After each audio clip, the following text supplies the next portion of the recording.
It's been more than 19 days since Russia-Ukraine war started. Right now, I have with us Consul General of US, Mr. David Ranz in Mumbai. Mr. David, welcome to TV9. Thank you, Nero. It's good to be here. Yeah. First of all, what's your take on the ongoing conflict between Russia and Ukraine? Like recently, one of the journalists from US has also been killed there. Well, I think it's important to call this what it is, which is a unprovoked, premeditated, and unjustified attack by Russia on its neighbor, Ukraine, which has unleashed one of the worst humanitarian crises in modern history. And the journalist that you mentioned who was killed yesterday, and my heart goes out to his family and friends and colleagues, is just one example of the thousands and thousands of civilians who have been killed or injured as a result of Russia's aggression. The international community must stand up for the principles of sovereignty, that diplomatic discussions are critical to resolve conflicts. The conflicts should not be resolved by force. As President Biden has said, now is the time for every world leader to stand up against Putin's aggression and for the Ukrainian people. So what's your take on India's position on the ongoing conflict between Russia and Ukraine? Well, I would leave it to the Indian government to characterize its own position. I will say that the U.S.-India relationship has never been stronger. Our partnership has never been stronger. We cooperate on every conceivable kind of issue that any two countries cooperate on. Nothing that Putin can do is going to divide us and break up our relationship. But I'll go back to what I said earlier, which is this is a conflict between democratic countries who want to stand up for rule of law, for the principles and norms that were established for the community of nations after World War II, and autocracies like Russia that want to overturn that world order. And just to repeat President Biden's statement, it is time now for every world leader to stand up on behalf of the Ukrainian people and against the unprovoked, premeditated, and unjustified attack by Russia on Ukraine. In such a situation when we can see clearly the world divided into two groups, do you really think this might have, like impact on India-US ties? Well, as I said before, the U.S. and India have a strong partnership that goes back generations. In fact, it goes back hundreds of years. But this year, we're celebrating the 75th anniversary of our diplomatic relationship. And there is nothing that Putin can do that's going to break our relationship apart or undermine our strategic partnership. When you say that this is dividing the world into two camps, I fundamentally agree.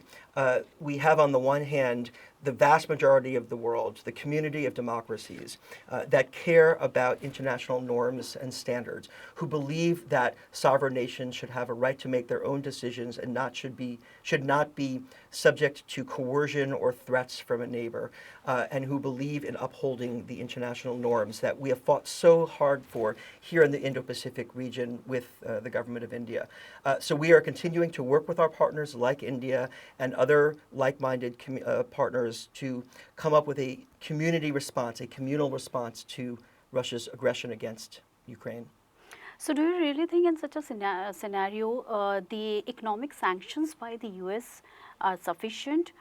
Is it really building pressure on Russia? Absolutely. The economic sanctions have put a huge amount of pressure on Russia.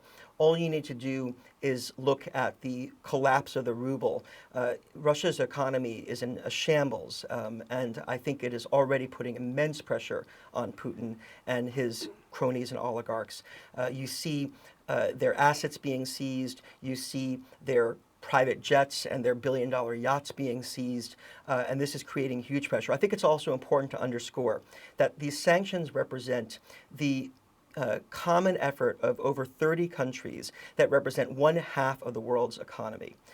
So this is not any one country. This is, as I said, the community of democracies in the world who are standing up for a democratically elected government and standing against an autocrat, a dictator who has violently attacked his neighbor with no justification whatsoever and unleashed untold human suffering and horror in Ukraine. It's been 19 days. So many civilians have been killed, and it is getting severe day by day. So, in such a scenario, how do you see the expansion of NATO in the West? It's really important to understand that NATO is a defensive alliance. It is not a threat to anybody. And anybody who says otherwise is just a tool of Putin's misinformation, lies, and propaganda. Moreover, it is a basic principle of international norms and diplomacy that any country has the right to choose its own alliances, its own partnerships, its own strategic relationships.